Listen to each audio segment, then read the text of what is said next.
सोचा था माता सीता वाले कैरेक्टर से निरूपा रॉय की तरह ममता छलकेगी, कभी खुशी कभी गम की जया बच्चन जैसे इमोशंस दिखेंगे, हेमा मालिनी जैसी खूबसूरती दिखेगी, मदर इंडिया की नरगिस जैसा आत्मविश्वास दिखेगा, फरीदा जलाल जैसी मासूमियत दिखेगी और रीमा लागू जैसी भारतीय संस्कृति के बंधनों में बंधी दिखेंगी। लेकिन यहाँ तो सीता माता के कैरेक्टर को दिलवाले दुल्हनिया ले जाएंगे कि काजोल बनाकर रख दिया है और भगवान राम को शाहरुख खान। मैं 100% श्योर हूं कि सैफ अली खान राम रावण सीता को भी काल्पनिक मानते होंगे और कहा जाता है कि किसी कैरेक्टर में घुसने के लिए आपका उस किरदार में बिलीव करना बहुत जरूरी है। हनुमान जी को इस तरीके से दिखाकर सरासर हिंदुओं का अपमान किया गया है, बिना मूंछों के लंबी दाढ़ी। आई एम नॉट श्योर कि ओम राउत जी जब कॉस्ट्यूम और लुक पर चर्चा करने बैठे थे तो भांग खाकर बैठे थे या कोई दूसरा नशा करके।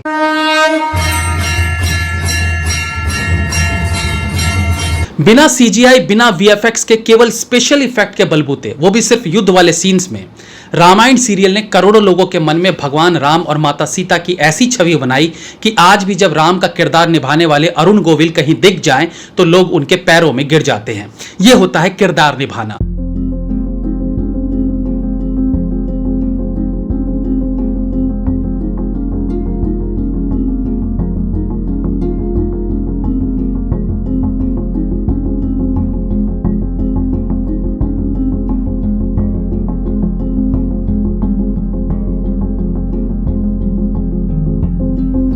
सालों तक तो हम खुद भी इन्हें ही भगवान मानते थे। आज भी गांव खेड़े के घरों में आप जाएंगे तो भगवान राम और सीता जी की फोटो के नाम पर रामायण के इन्हीं दोनों किरदारों की फोटो दीवार पर लगी मिल जाएगी, जिनका बकायदा धूप बत्ती भी की जाती है। इसे कहते हैं चरित्र में घुस जाना।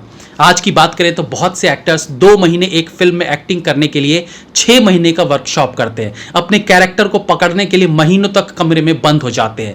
इवन कुछ एक्टर्स पर तो फिल्म खत्म होने के बाद भी उसका असर बना रहता है। उनका कहना रहता है कि काफी दिनों तक रियल लाइफ में भी वो उस कैरेक्टर की तरह ही बिहेव करते हैं।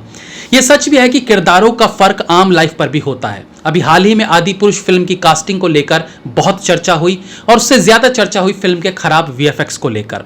पहली बात तो अगर ये आम सी फिल्म होती तो मैं मानता हूं कि किसी भी एक्टर को इस फिल्म के लिए लिया जा सकता था, उसने पास्ट में किस तरह के किरदार निभाए इस पर सवाल नहीं उठाया जाना चाहिए। लेकिन जब फिल्म रामायण पर बन रही हो तो आपको बहुत कुछ ध्यान रखना होगा। सैफ अली खान को तानाजी फिल्म में इतना महत्वपूर्ण किरदार दिया गया जिसे उन्होंने बेहतरीन निभाया भी, लेकिन बदले में हम दर्शक जो छत्रपति शिवाजी और तानाजी जैसे वीरों की गाथा सुनकर सीना चौड़ा कर लेते हैं, उनके बारे में सैफ अली खान कहते हैं कि ये सब झूठी कहानियां हैं। And the politics in Tanaji are questionable. Yeah. Does that bother you as an actor? Not as an actor. It might bother me as an Indian or as a human being. How do you work around that then? You know, whether it's when people say that this is history and this is how it is, I don't think this is history. I'm quite aware of what the history was. और इसके बाद भी ओम राउत जब दोबारा से रामायण जैसी कहानी पर फिल्म बनाते हैं तो उसमें एक महत्वपूर्ण रोल के लिए सैफ अली खान को ही साइन करते हैं। तानाजी में उनकी सोच को देखकर भी ओम राउत को अकल नहीं आई कि ऐसे इंसान जिसने छत्रपति शिवाजी को ही गलत और झूठा बताया, उसे रामायण जैसी फिल्म में पब्लिक कैसे एक्सेप्ट करेगी, या फिर इन लोगों को दर्शकों की भावनाओं से कोई फर्क नहीं पड़ता।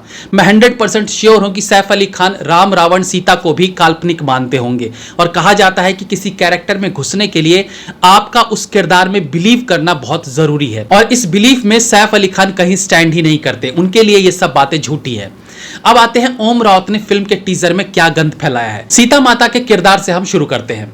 फिल्म के लिए कृति सैनन को लिया गया, हालांकि जेएनयू को लेकर उनकी भी एक कंट्रोवर्शियल ट्वीट दिखाई देती है, बट ठीक है, उसे इग्नोर करते हैं और उनके कैरेक्टर को जिस प्रकार से दिखाया गया है उस पर बात करते हैं। सोचा था माता सीता वाले कैरेक्टर से निरूपा रॉय की तरह ममता छलकेगी, कभी खुशी कभी गम की जया बच्चन जैसे इमोशंस दिखेंगे, हेमा मालिनी जैसी खूबसूरती दिखेगी, मदर इंडिया की नरगिस जैसा आत्मविश्वास दिखेगा, फरीदा जलाल जैसी मासूमियत दिखेगी और रीमा लागू जैसी भारतीय संस्कृति के बंधनों में बंधी दिखेंगी। लेकिन यहां तो सीता माता के कैरेक्टर को दिलवाले दुल्हनिया ले जाएंगे कि काजोल बनाकर रख दिया है और भगवान राम को शाहरुख खान। जिस तरीके से स्लो मोशन में ये लोग ड्यूट गा रहे हैं, जरा सा भी लग रहा है कि हम अपने देवी देवताओं की बायोपिक देखने वाले हैं। श्री राम के रोल के लिए प्रभास अच्छी चॉइस है, लेकिन जिस तरीके से उनके कैरेक्टर को एनिमेटेड टाइप का कर दिया है उससे उनके भाव दिख ही नहीं रहे हैं। भले कुछ सेकंड्स को उनके सीन्स हैं, लेकिन भाव दिखाने के लिए वो काफी होते हैं। भगवान राम को मूंछों में दिखाना भी थोड़ा अजीब लग रहा है, क्योंकि असल जिंदगी में भगवान राम की उपाधि पा चुके अरुण गोविल को हमने रामायण सीरियल में कभी मूंछों में नहीं देखा। तो ऐसी एक्सपेक्टेशंस थी भगवान राम के लिए कि वो हमें क्लीन शेव में देखने को मिलेंगे। अरुण गोयल जी ने बताया था कि इस कैरेक्टर से जब उन्हें प्रसिद्धि मिलनी शुरू हुई तो एक फैन के कहने पर उन्होंने स्मोकिंग भी छोड़ दी। इस तरह का डेडिकेशन एक्टर्स में होना चाहिए जब वो रामायण जैसे ग्रंथ पर फिल्म बनाने की सोचे। हनुमान जी का भगवान राम और माता सीता के साथ और रावण के साथ हुए युद्ध में जो योगदान है उसे मापा नहीं जा सकता।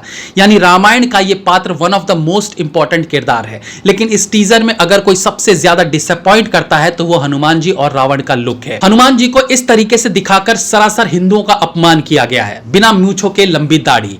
आई एम नॉट श्योर कि ओम राउत जी जब कॉस्ट्यूम और लुक पर चर्चा करने बैठे थे तो भांग खाकर बैठे थे या कोई दूसरा नशा करके। किसी भी एंगल से हनुमान जी ऐसे इमेजिन नहीं हो सकते हैं। इतना ही नहीं, अगर गौर से देखें तो कमर पर कुछ लेदर जैसा लपेटे वो दिख रहे हैं, और लेदर किससे बनता है वो हम सबको पता है।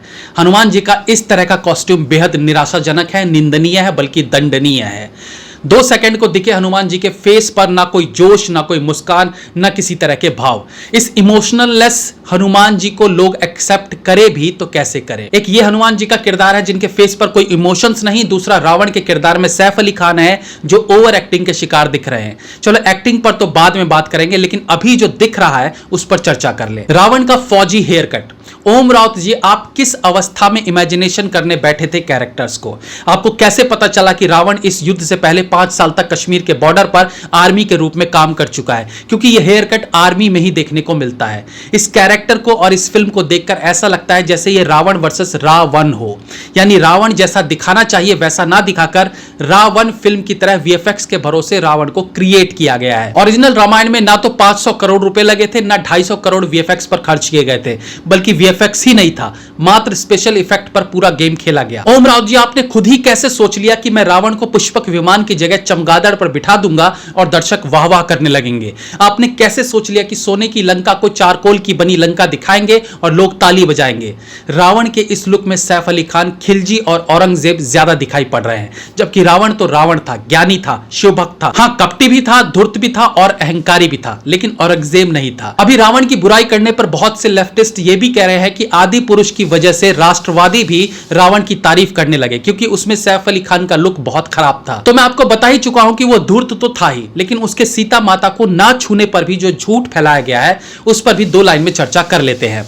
रावण को महान बताने वाले अक्सर ये कहते हैं कि उसने माता सीता को किडनैप करने के बावजूद उन्हें हाथ नहीं लगाया, इतना जेंटलमैन था रावण। लेकिन उसके इस जेंटलपने के पीछे का कारण क्या था वो आपको बताते हैं। दरअसल रावण को नाला कुबेर ने श्राप दिया था कि अगर कोई महिला अपनी इच्छा से तुम्हारे निकट नहीं आना चाहेगी तो तुम उसके साथ जबरदस्ती नहीं कर सकते, अन्यथा तुम जलकर राख हो जाओगे। यह श्राप इसलिए मिला था क्योंकि रावण ने नाल कुबेर की होने वाली पत्नी रंभा के साथ जबरदस्ती करने की कोशिश की थी। इसी वजह से रावण कभी सीता माता को हाथ नहीं लगा पाया। अगर हमारे लेफ्टिस्ट मूर्खों ने रामायण को सही प्रकार से पढ़ा होता तो वो रावण की ऐसे नहीं चाटते, हर दशहरे के टाइम पर उसे चाटना शुरू नहीं कर देते। तो आदि पुरुष में इस मॉडर्न और स्टाइलिश रावण को आप एक्सेप्ट करेंगे या नहीं, हमें कमेंट में जरूर बताइएगा। और आपको क्या लगता है कि इस तरह से फिल्म बनाने पर हमारी आगे की पीढ़ियां रामायण को सकारात्मक रूप में लेंगी या वो इसे मात्र एंटरटेनमेंट के नजरिए से देखेंगे? जय हिंद, वंदे मातरम।